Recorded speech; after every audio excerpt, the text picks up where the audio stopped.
You can be sitting at home, going about a normal day, and suddenly your body feels off. Not dramatic, not obvious, just enough to make you pause and wonder, what would I actually do if something serious happened right now?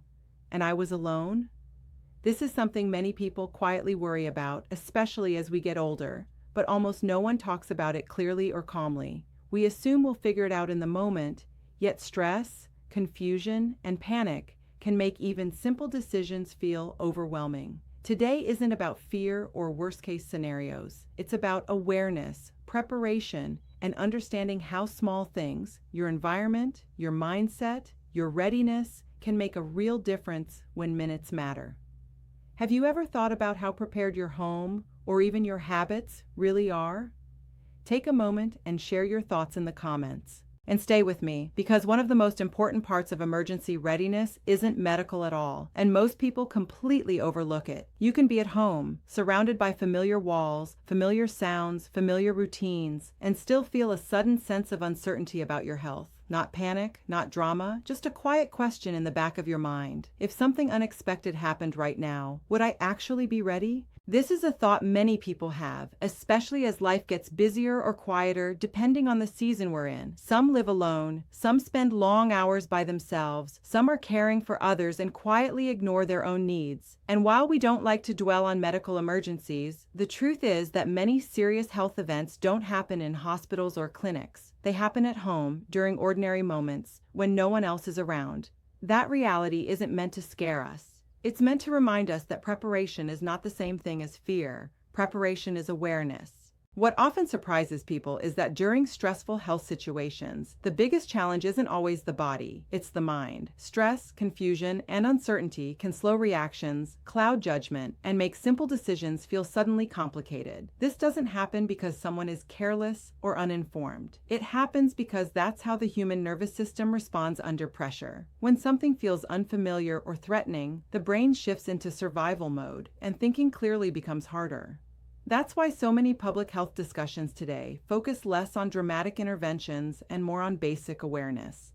Knowing what's happening around you, understanding your environment, being familiar with your own habits. These things don't require medical training. They require attention and planning during calm moments, long before stress enters the picture. A large part of the knowledge gap around health emergencies exists because people assume they'll figure things out when the time comes. It's a very human assumption. We tell ourselves we'll call someone, remember important details, or stay calm enough to act logically. But research into stress responses shows that the brain doesn't always cooperate that way. Memory can falter, speech can become slower, decision-making can feel foggy. That's not a personal failure. It's biology. This is especially relevant for older adults, but it also applies to caregivers, people with busy households, and anyone who spends time alone. Awareness doesn't mean expecting something bad to happen. It means acknowledging that being human includes moments of vulnerability, and planning around that reality is an act of self-respect. One of the most overlooked aspects of health readiness has nothing to do with medicine at all. It's the environment we live in every day. Our homes are designed for comfort and privacy, not emergencies. Phones are left charging in other rooms. Important information is stored digitally or buried in drawers. Doors are locked. Lights are off.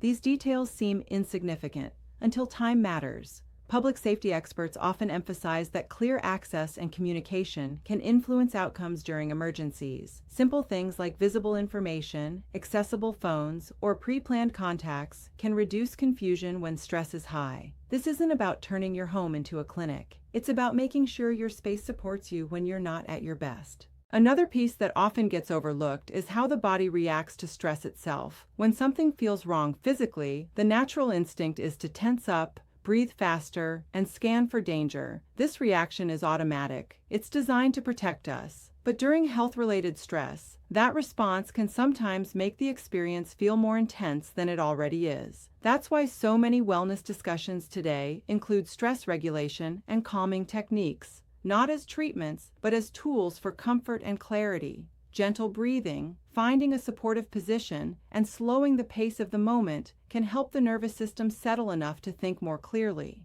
These are not medical interventions. They're human responses that help the body avoid adding panic on top of discomfort.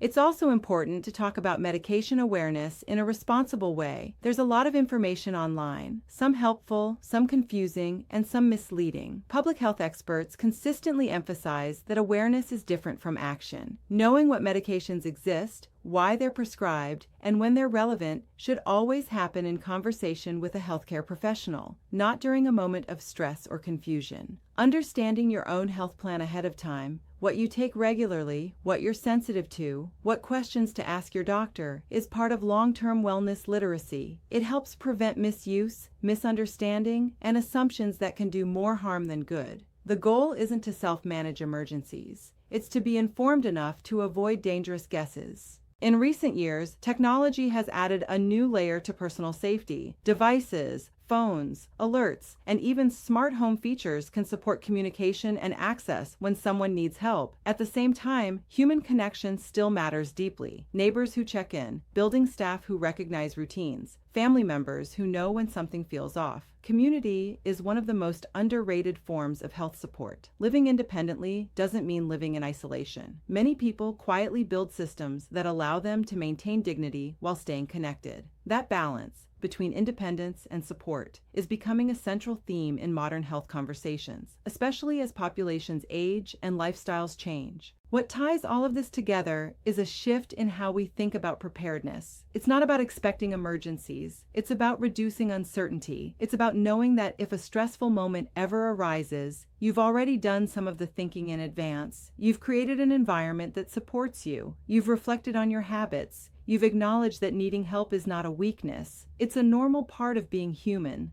Preparedness doesn't make people anxious. In many cases, it does the opposite. It brings a sense of calm.